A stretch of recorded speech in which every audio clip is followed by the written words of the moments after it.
Programa livre para todos os públicos.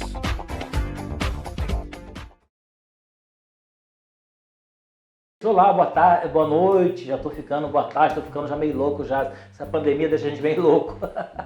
Boa noite para você, nesta terça-feira em que nos encontramos, como é bom a gente poder estar junto novamente, o retorno que todos estão nos dando está sendo muito bom, a audiência tem sido maravilhosa, a gente fica muito feliz de poder estar nesse momento, esse programa, na verdade falar que o programa é pretensão, né?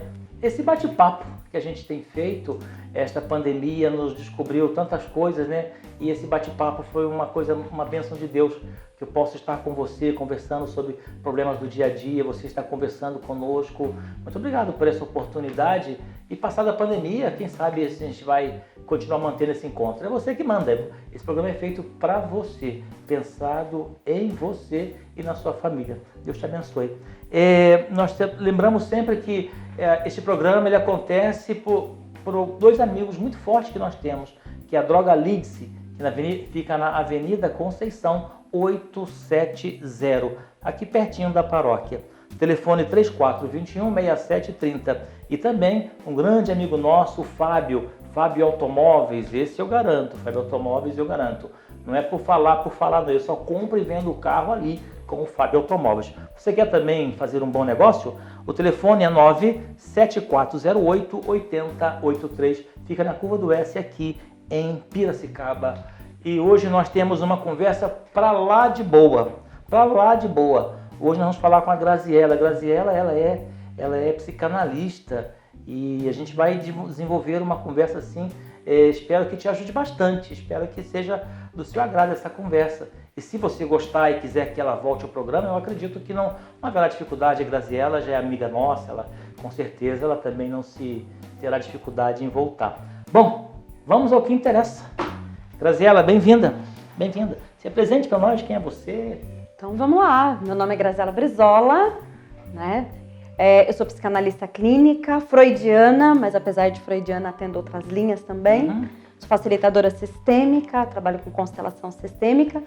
Hoje, por conta de tudo que está acontecendo, a constelação acaba sendo mais individual do que em grupo, porque são duas variedades assim, da constelação, né? Mas em grupo, meio proibido no momento, né? Não dá pra gente reunir pessoas. Então... E, além de tudo isso, eu sou treinadora, mentora e empresária. Nossa Senhora, hein? Deu vergonha agora. Padre, o que é essa constelação? Calma, nós vamos chegar lá. Vamos passo por passo. Primeira coisa a saber da Graziela Brizola, que teve um grande político chamado Leonel de Moura Brizola, do PDT do Rio de Janeiro, ele era do Rio Grande do Sul. O Brizola, para quem não sabe, quando em 1961, os generais militares tentaram tomar o Brasil, amparado pelo governo norte-americano. E aí os generais se levantaram contra o governo estabelecido, que era Jânio Quadros. Depois Jânio Quadros teve a renúncia, etc. Enfim, os militares tentaram tomar a partir do Rio Grande do Sul. Então Leonel de Moura Brizola, junto com João Goulart, eles se entrincheiraram no governo do Rio Grande do Sul, e daí tem um livro de Hélio Gaspari que se chama que as armas não se falem, ou que as armas não falem, uma coisa assim. Que agora já li faz tanto tempo. Então ele impediu, naquela ocasião, que houvesse a ditadura militar, que mais tarde acabou acontecendo lá. Depuseram João Goulart, né, no dia 1º de abril de 1964. Mas o Brizola é um homem que a história do Brasil deve tratar melhor, viu? Deve tratar melhor o Leonel Brizola. Beleza? Ô Graziela, como que a psicanálise chegou na sua vida ou como você chegou na psicanálise? Como que se deu esse casamento? Não tem nada a ver com o Brizola, apesar de que se a gente for se aprofundar nisso, pode ser que tenha. Levantou a minha mente política. Eu sou suspeita, se eu entrar nesse assunto, a gente vai dormir falando sobre isso aqui. Eu vou ficar aqui na clínica o dia todo falando sobre isso. Mas a minha primeira formação foi mercado internacional. E eu não tive nenhuma dificuldade de entrar nessa área de mercado internacional, apesar de ser uma área extremamente machista, mas não tive muita dificuldade de entrar nessa área. Mas com o passar do tempo, a gente vê como funciona muita coisa na política brasileira, e isso vai desanimando, vai dando uma baqueada, você vê que, infelizmente, muita coisa, teoria e prática não caminham juntos, são bem diferentes, e eu percebi que isso estava batendo de frente com a minha visão de valores. E visão de valores já é algo que é inevitável, ou você tem ou você não tem, que isso é intrínseco do caráter do ser humano, né? E eu comecei a perceber que muita coisa estava batendo de frente com isso. E ao mesmo tempo, eu já fazia muito treinamento, já participava de muita coisa, tinha muito psicólogo que me chamava, tipo, olha, vem pra minha equipe, vem me ajudar. E aí um dia, a minha tia, de 86 anos de idade, vira pra mim e fala assim, você já percebeu que quando a gente tá nos lugares, as pessoas vêm falar com você? Se tiver 200 pessoas, a pessoa problemática te acha. Ela falou, você é um radar de pessoas com problema? Eu falei para ela, olha que interessante, eu não havia percebido. Eu não tinha essa percepção. E aí eu comecei a perceber o quanto, às vezes eu estava num encontro, as pessoas vinham falar comigo. Às vezes eu estava numa festa, as pessoas vinham falar comigo. O ápice foi uma vez que eu passei no caixa do supermercado e a menina, na minha vez, começou a chorar. Aí eu falei, não, pera, não é possível. E eu falei pra ela, tá tudo bem? Ela acabei de descobrir um câncer e começou a contar. Poxa. Aí eu olhei e falei, quer saber? Aceita, né? Aceita que dói menos. E aí eu fui percebendo que eu estava trabalhando a minha evolução e que talvez a minha missão aqui fosse essa. Acolher e trabalhar esse acolhimento. Então eu tinha que ter ferramenta para isso. E aí eu fui pra psicanálise, que era bem mais profundo, né? Eu acho que quem faz a psicanálise, como diz ela, também sou suspeito, estou concluindo agora minha psicanálise também, em breve poderei atender publicamente. Quem faz a psicanálise, a percepção minha, posso estar sendo ingênuo, mas é alguém que tem um amor muito grande pela pessoa humana, né? O sofrimento do outro nos toca, né? Exato, é esse olhar que eu tenho. Eu não sei se isso vem muito de família também, a gente sempre teve essa coisa de trabalhar com outras pessoas. Então, estava na igreja, trabalhava com pessoas. Sempre gostei de trabalhar com crianças. Então, fiquei muito tempo trabalhando com entidades e casas de transição, né? Então, crianças. Trabalhei com o lar dos velhinhos. Então, aí você vai vendo a dor das pessoas. E as dores, elas são diferentes, mas ao mesmo tempo elas se conectam de certa forma. Então, você chega, por exemplo, no lar dos velhinhos, você vê que a mesma dor daquele velhinho que recebe a família, que tem todo mundo lá, o outro que não recebe a família, que não tem ninguém, ele também tem. Então, cada um do seu entendimento, cada um da sua forma, mas é uma forma de acolher essas pessoas. Então, eu acho que cada um acolhe, né, de uma forma. Eu acho que a psicanálise acolhe, a psicologia acolhe, a religião acolhe. Então, eu acho que cada um dentro do seu limite psicológico e físico, principalmente, a gente consegue fazer esse acolhimento, que a gente vê que cada vez que o ano passa, ano entra, ano sai, parece que isso fica cada vez pior. Assim, sobretudo agora nesse momento de pandemia, não tem como a gente fugir desse tema, né? Porque tá aí, né? É um elefante que está na sala, não tem como não falar do elefante que está na sala, né? Nesse tempo a gente tem visto sofrimentos tão profundos, sofrimentos tão lacerantes, que a gente acaba até quase se sentindo meio que impotente, né? De tanto sofrimento. Claro que não vamos salvar o mundo, mas o Talmud diz que quem salva uma vida salva o mundo. Então, a psicanálise, ela vem nesse sentido. Você acha, Graziela, não sei qual é a sua percepção, já que tocamos no tema aqui da pandemia, como você está enxergando esse impacto na vida emocional das pessoas, na vida espiritual, enfim, como você, Graziela, está enxergando? Olha, você sabe que eu abri essa clínica que nós estamos agora, eu abri agora em junho, porque a minha clínica ficava em outro endereço, menor, e a demanda foi tão alta, no sentido de pessoas pedindo ajuda, que a gente tem, sou eu e outras terapeutas, e a gente tem um percentual da nossa agenda que a gente atende gratuito, para atender essa demanda. A gente sempre trabalhou esse percentual gratuito, mas agora foi um boom de um tamanho que a gente percebeu que não ia dar conta. que não ia dar conta. Então eu até trouxe mais terapeutas para atendimento online mesmo, que não cabe todo mundo aqui. Sim. E porque realmente foi assim, primeiro algo que as pessoas não esperavam. Ninguém virou o ano de 2019 para 2020, né, estourando um champanhe para viva a pandemia. E, infelizmente ninguém fez isso, né, ou felizmente. E a hora que tudo isso começou, as pessoas começaram, primeiro, a sofrer por antecedência. Né? Então, num primeiro momento, você pode ver lá que os 2 primeiros meses foram os piores, entre aspas. Sim. Não no sentido da doença em si, mas no sentido da psique.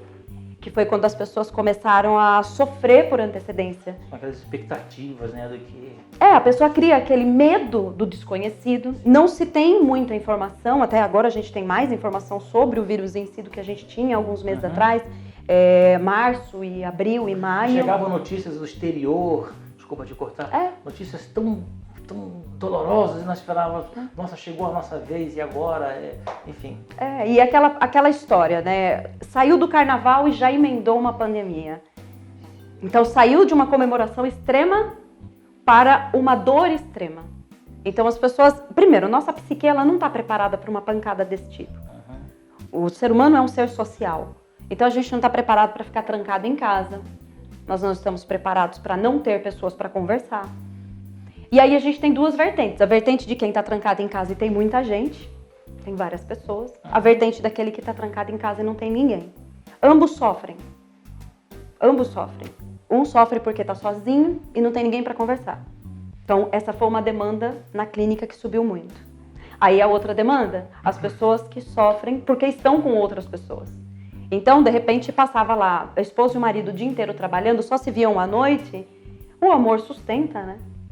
Mas aí, de repente, você tá o dia inteiro ali com aquele ser e você começa a perceber que o ser tem defeitos, que não é perfeito. E às vezes os defeitos que eram pequenos vão tomando uma proporção muito grande. Exatamente. E aí os filhos que eram bonzinhos, porque ficavam o dia inteiro na escola, na creche, etc., de repente você percebe que a educação que você deu já não é aquilo que você achava. E aí essa foi uma outra demanda. E aí a pior demanda, que é a demanda das pessoas que de baixa renda, extrema baixa renda, e que não tem a mínima condição de pedir ajuda. E que não tem a mínima condição de higiene, que não tem a mínima condição, às vezes nem sabe por onde pedir ajuda. Como que vai manter um isolamento dentro de uma casa, às vezes com 10 pessoas, com 7 pessoas? Então, em abril, a gente abriu um grupo de terapeutas amigos, onde nós começamos a atender de forma gratuita as pessoas, né? E num primeiro momento, que a gente sabia que ia ser o momento de maior impacto. E aí, de repente, o programa se esfriou e agora está um pouco mais leve, as pessoas já não estão pedindo ajuda dentro desse programa, dentro desse âmbito desesperador, é algo mais comum agora. Mas ainda assim, as pessoas sofrem por não saber o que fazer. As pessoas sofrem por olhar no entorno e não ver uma solução, não ver uma saída.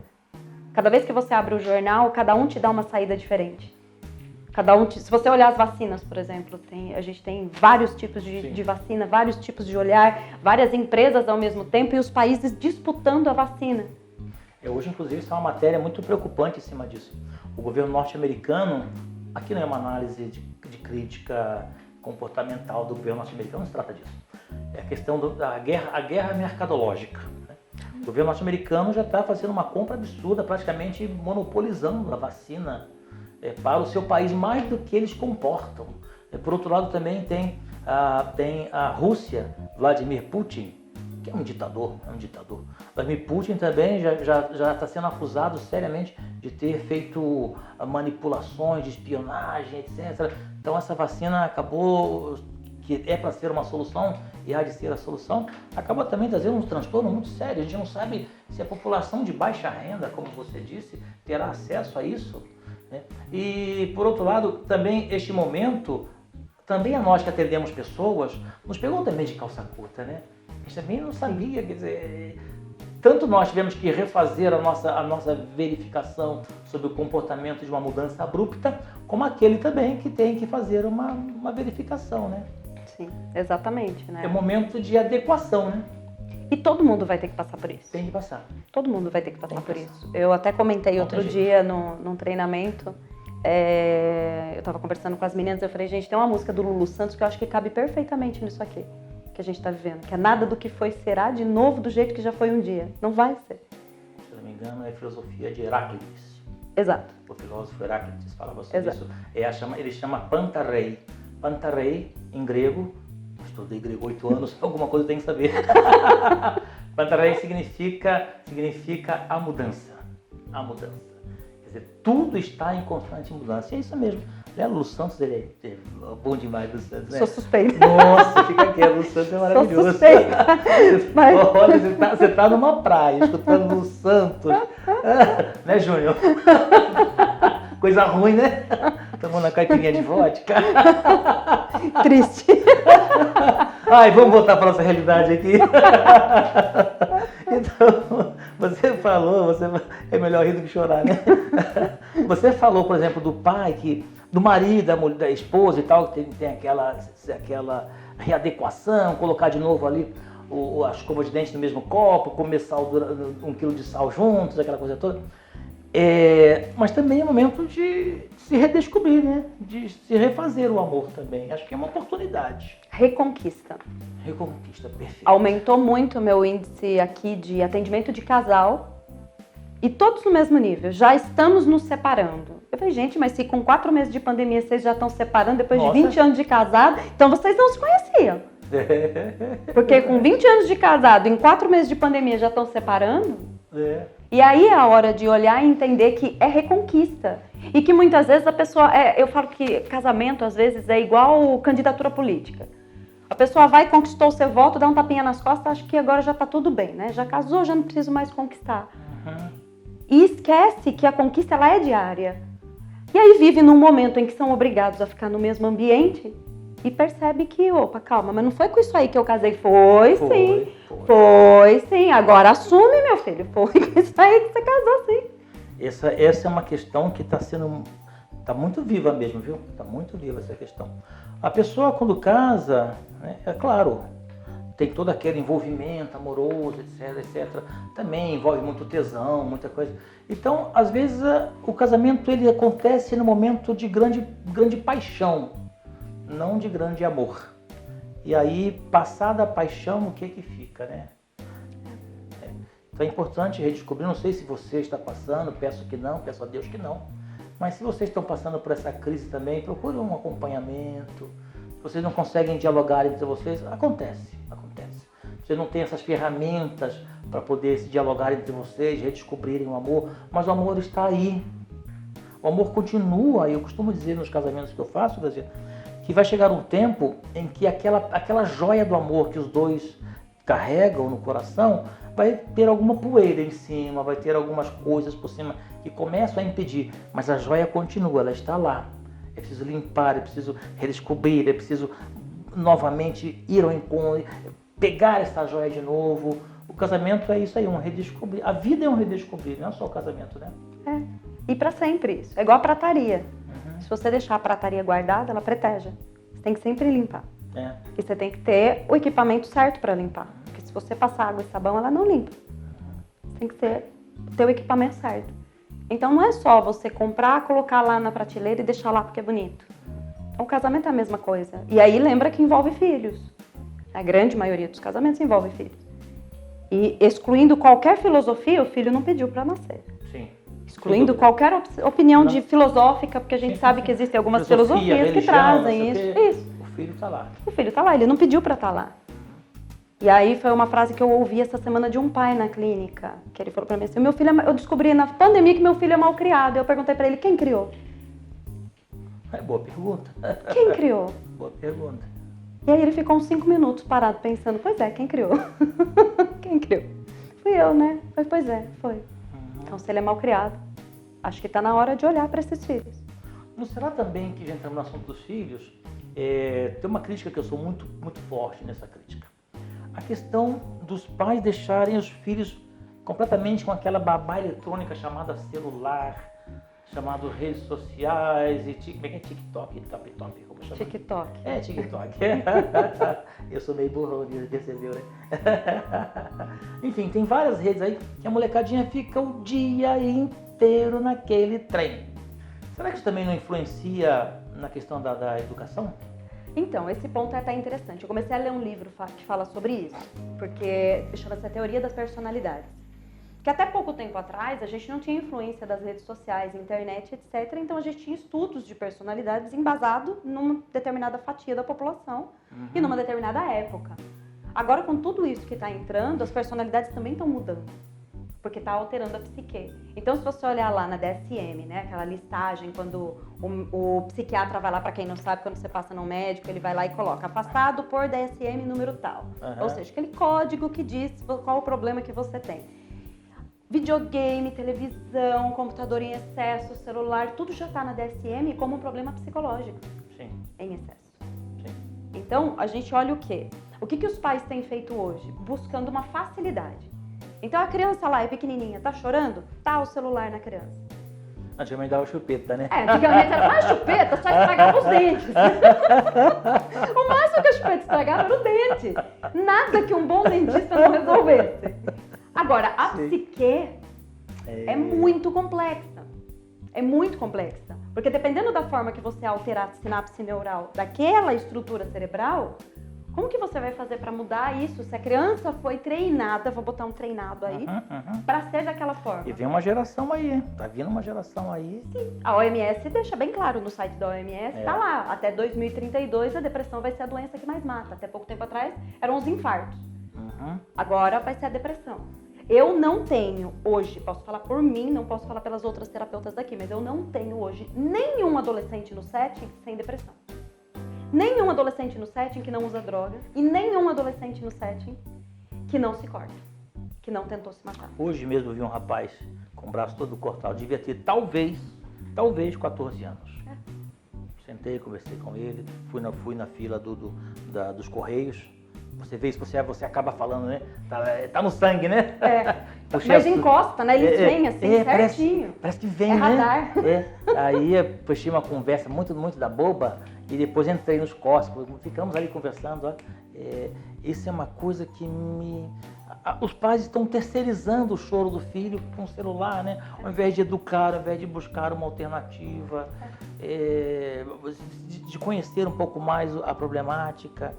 Enfim, eu não sei onde isso vai dar. Isso me preocupa demais, a questão de dar... a sua recomendação como profissional. Você recomenda que a criança não use redes sociais ou celular até uma certa idade? Eu acho que seria o ideal. Meu ponto de vista. Meu também. Por mim. Eu acho que deveria ser evitado. Depois dos 7, 8 anos, agora, por exemplo, a gente está vivendo um momento em que as crianças têm aula online. Tudo bem. Ok, a criança vai lá, ela vai ter a aula, desligou, acabou. Claro. Criança precisa de regra. Esse é o maior problema dos pais. Eles acreditam que, eu fui criado com regras, eu não posso colocar regras nos meus filhos. Essa teoria de que eu não quero para os meus filhos o que eu passei, ela tem que ter muito cuidado. Porque, óbvio, vamos lá, se os pais espancavam os filhos, você não vai espancar seu filho. Sim. Você já tem uma mentalidade para saber que não funciona. Se funcionasse, a gente não tinha cadeia. Porque mais do que a polícia bate, a gente não tinha cadeia. Né? Não generalizando, gente, pelo amor de Deus. Mas bate. Então não teria cadeia, mas não funciona. E aí muitas vezes eu vejo a pessoa falando assim, mas eu apanhei e não tenho trauma. Falou o cara que bate nos filhos, que não demonstra amor, que não demonstra carinho, que não demonstra sentimento, que acha que chorar é errado. Então a pessoa tem trauma, ela só não sabe que ela tem. A negação, né? Total negação. Ela fica na resistência e ela não vai. Agora, a gente está criando gerações cada vez mais fracas com essa ideologia. Psicologicamente mais fracas. Muito mais fracas. Então, o que acontece? Não fala não pro filho. Ele nunca foi frustrado, porque ele não sabe o que é não. Aí a vida vai sempre falar não. Porque a vida lá fora, infelizmente, ela não trata com o mesmo amor e carinho que os pais tratam. E aí o filho vai pra vida. O primeiro não que a criança toma, derrubou. Corta. Derrubou. Acabou. Ela entra em depressão. Se enforca. Ela não sabe lidar com a frustração. Então, cada vez mais, a gente tem gerações psicologicamente mais fracas. E isso é péssimo para as gerações advindas. Está se criando uma matrix, né? A juventude, a molecada, enfim, os adultos. Isso também é muito comum na terceira idade, viu? A terceira idade está descobrindo a rede social, está descobrindo os celulares e estão se afundando em cima disso daí também. que é uma vida fictícia também. Exatamente, né? é uma A vida que me realidade- agrada. Eu não vejo ninguém postar no Facebook, ó, eu estou sem dinheiro hoje, estou duro, não sei como eu vou pagar a conta de luz. Não, posta na praia, posta, requenta foto, foto de TBT. 4 anos atrás. Hashtag TBT. Entendi. Mas é um problema muito sério, muito... Bom, ficaremos aqui o programa inteiro falando só sobre isso. Eu vou dar um salto. Então, vamos dar um salto. Você falou também da questão da constelação sistêmica. Para nós, para quem está em casa e não conhece, o que é a constelação sistêmica? Qual é a aplicação dela na nossa vida? Tá, vamos lá. A constelação ela foi descoberta por Bert Hellinger. Ele é um ex-missionário católico, hoje já falecido recentemente, mas ele foi missionário católico por muito tempo.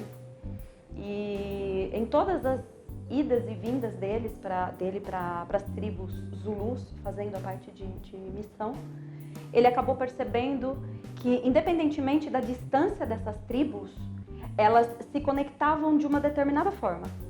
Então, elas tinham determinados padrões, eu vou chamar de padrões, comportamentais e comportamentais e mentais, que faziam ele pensar, do tipo, como é que essas tribos tão distantes uma da outra, elas conseguem trabalhar a ancestralidade? Todas elas conseguem ter um respeito hierárquico, elas conseguem ter um olhar de pertencimento, de ordem, enfim, dentro de tudo isso aí, óbvio, né? A história de vida dele envolve Segunda Guerra, envolve, entre outras tantas coisas, e aí ele um dia vai visitar uma terapeuta, Virginia Satir, que trabalhava com reconstrução familiar, e aí ele começa a observar alguns fenômenos, né? Que a constelação ela é considerada fenomenológica. O que são esses fenômenos? É como se você estivesse aqui, eu e você conversando, e de repente eu virasse pra você e falasse assim, você tá triste hoje? E você fala assim, mas caramba, eu tô rindo até agora, como é que ela sabe que eu tô triste? Jung chamava isso de inconsciente coletivo, né? E ele chamou essa percepção de constelação sistêmica, assim como Rupert Sheldrake chama isso de campo da morfogênese. É quase a mesma coisa, hashtag só que não, é quase a mesma coisa. Então, ela não é uma terapia, mas podemos chamar ela de uma psicoterapia breve, aonde num encontro a gente trabalha dentro do psicodrama, usando as técnicas do psicodrama, um tema, um único tema. Por exemplo, família, relacionamento, pais e filhos, saúde, finanças e etc. A gente trabalha um tema. E dentro dos movimentos do psicodrama, que para quem não sabe, o psicodrama é quase uma peça de teatro, né? Mas a partir do sentir, né? Que é o do Moreno. Então, a partir do sentir, a gente trabalha esses movimentos. A constelação em si, ela é um misto de várias terapias. Bert, ele estudou psicanálise em Viena, então ele se formou psicanalista para poder se aprofundar dentro desse âmbito. Terapia do grito primal, análise transacional, reconstrução familiar com a Virginia Satir e dentre outros tantos estudos. Só psicanálise ele fez 2 cursos, ele fez freudiano e junguiano. Então, dentro de todos esses estudos, nasceu a constelação sistêmica, onde dentro dos movimentos do psicodrama a gente trabalha aquilo que Rupert Sheldrake chama de campo da morfogênese. É um trabalho feito em grupo ou individual? Os dois. Eu sou suspeita, eu tenho paixão por grupo porque eu gosto de gente. Onde tem gente, eu sou aquela que vai na feira só porque tem gente. Então, eu gosto muito de gente. Mas o individual também funciona, mas a pessoa tem que ter um poder de concentração muito grande. E normalmente, hoje em dia, as pessoas são muito ansiosas, né? Então, você trabalhar com uma pessoa ansiosa, ela não se concentra. Então, o ideal, eu, Grazi, normalmente falo para a pessoa, vai visitar uma constelação em grupo, sente uma constelação em grupo, visita, entende, porque... Ela aflora as emoções muito fortes, né? Sim. A pessoa se permite colocar todos os sentimentos para fora. Então, muitas vezes a pessoa vai lá, ela nem vai para constelar, ela vai para assistir. Mas, de repente, o problema dela está tão identificado com o problema do outro, e é uma similaridade. Se um está com problema financeiro, quem não está com problema financeiro? Né? Então, existe essa similaridade. E, às vezes, você se vê na dor do outro. E quando você se vê na dor do outro, você também resolve o seu problema. Você não é apenas um espectador, mas você também compartilha e vive aquele problema. É bastante interessante mesmo essa constelação. Me despertou até o interesse em conhecê-la. Não cheguei no meu curso, não cheguei ainda a esse ponto. A gente ouve falar, Graziela, sobre psicanálise, sobre psicologia. Qual é a distinção entre uma pessoa que está em casa, por exemplo, eu gostaria de ter um acompanhamento de um psicólogo, ou agora o padre está falando de psicanálise, também estou achando interessante a psicanálise, aí deu aquela pulguinha atrás da orelha, para ajudar o nosso amigo, nossa amiga que estará pensando em fazer também um acompanhamento. Qual é a distinção? Você sabe que todo mundo pergunta. Principalmente o paciente, quando ele vem pela primeira vez, ele fala, eu estava procurando uma psicóloga e encontrei você. Eu falo, não encontrou. Não encontrou. Errou a porta.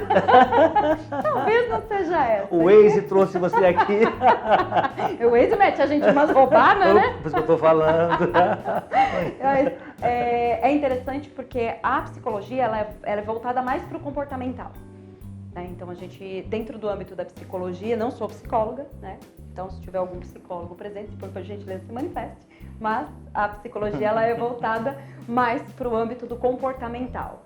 A psicanálise ela é voltada para o subjetivo. Então, ela vai te levar a pensar. Por isso que a psicanálise, às vezes, a pessoa fica brava. Ela fala, eu fui lá e fiquei falando sozinha.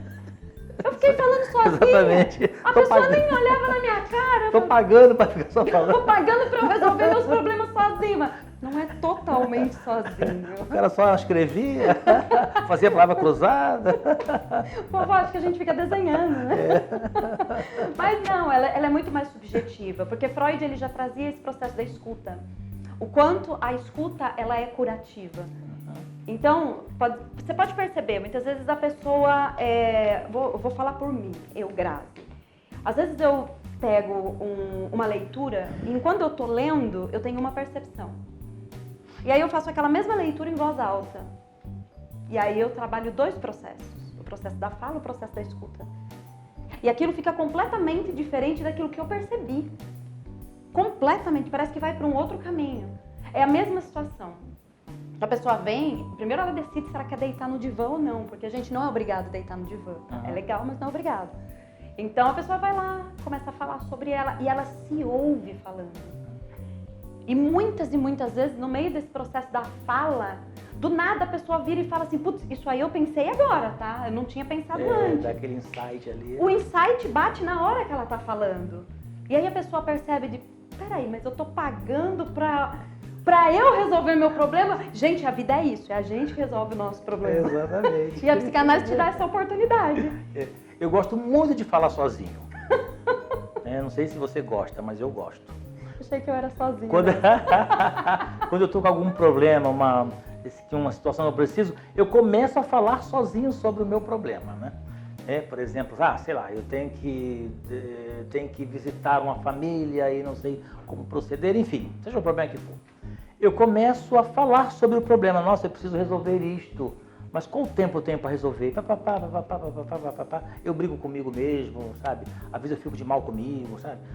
Quando eu faço a besteira, eu fico de mal comigo. Aí eu fico 3 dias sem me olhar no espelho.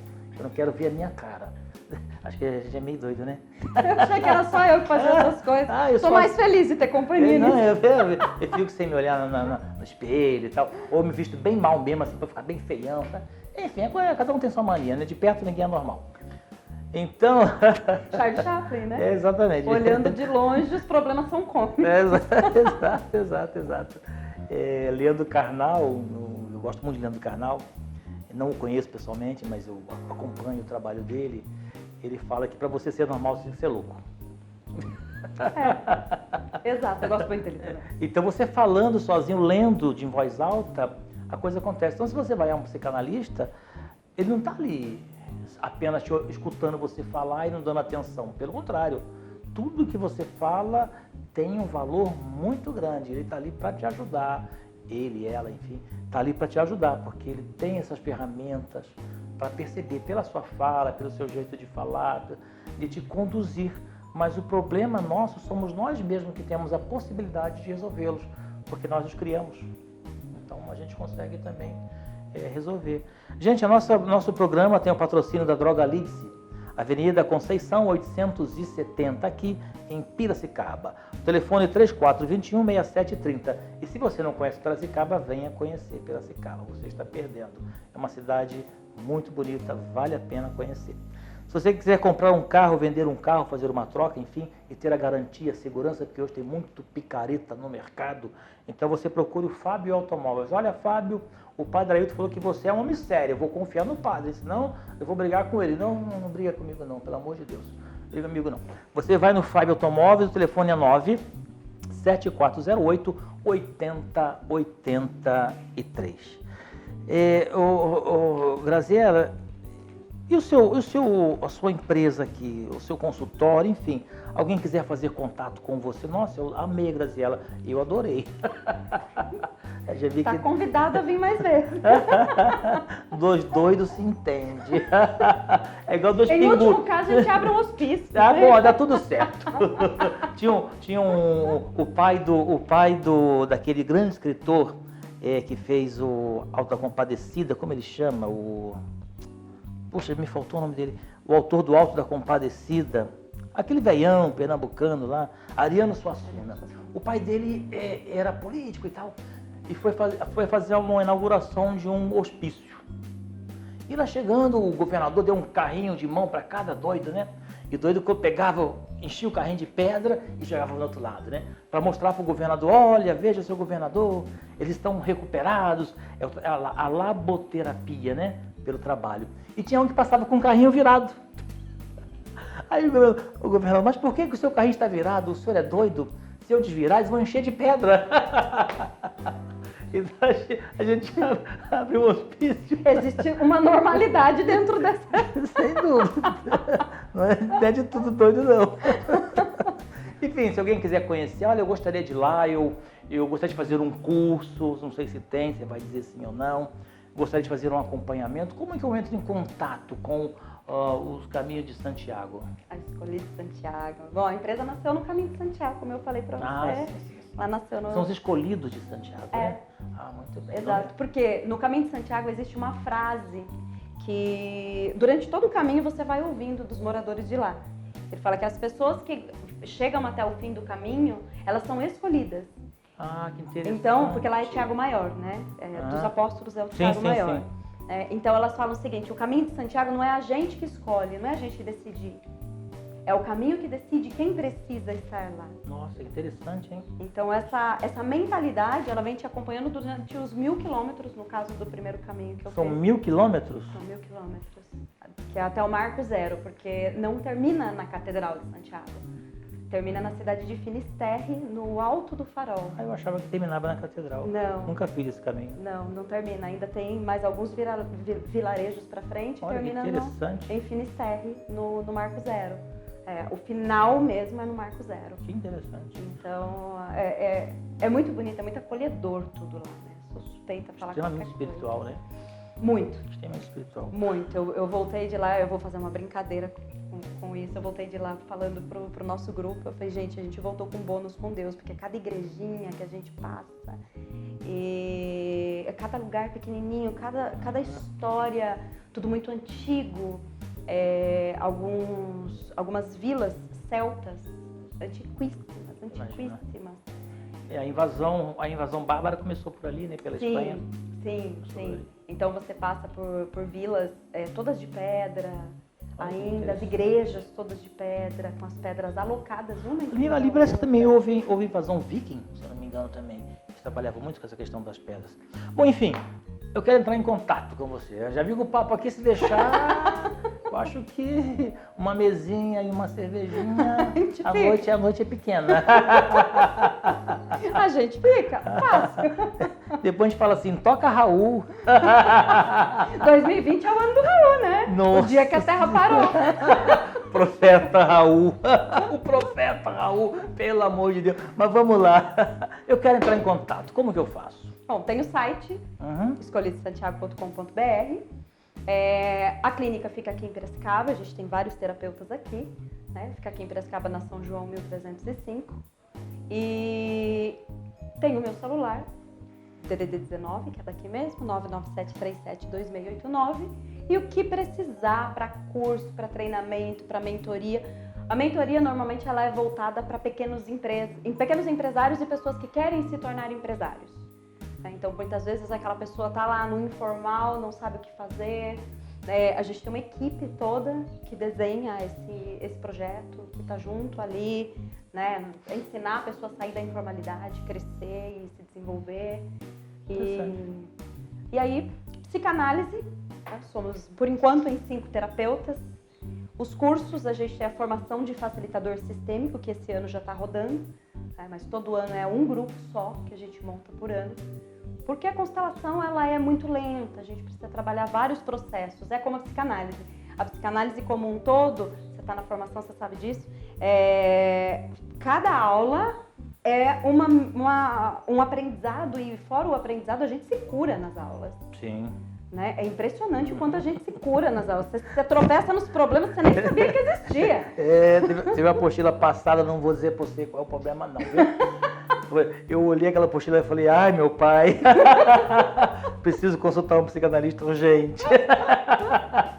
E a constelação é a mesma coisa, e a gente trabalha por módulos, então módulo só a mãe, depois o módulo só o pai, depois o módulo de saúde. Então é muito separado os temas, para que a pessoa consiga mergulhar naquilo, módulo empresarial, módulo financeiro.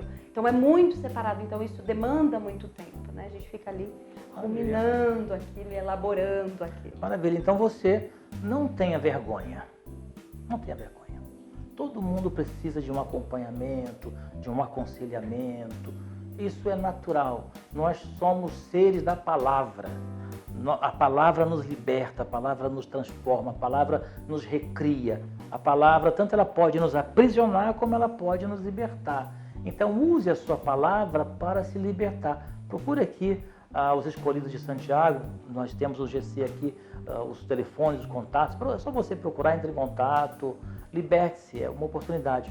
Você ter uma empresa, quer também fazer um trabalho com seus funcionários neste momento tão difícil para poder dar uma equalizada, dar uma harmonização mental na turminha.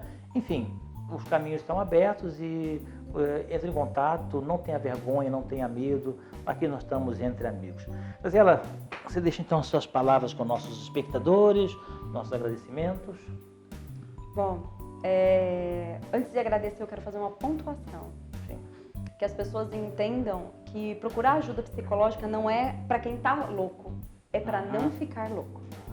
É para que você consiga olhar para a vida com uma mentalidade aberta, sem sofrimento.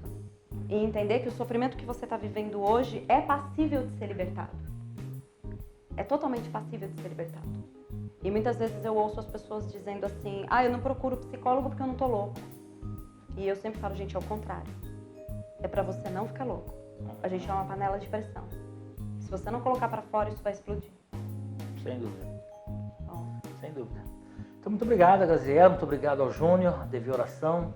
Muito obrigado a você que está nos acompanhando sempre. Se você gostou, compartilhe esse vídeo, fale com seus amigos, faça uma propaganda do nosso trabalho, porque é importante. Fazemos isso gratuitamente, não recebemos nem nada em troca disso. Nós colocamos no nosso bolso para que esse trabalho possa chegar até você. Então compartilhe, faça chegar, ou quanto mais pessoas, mais importantes assim será.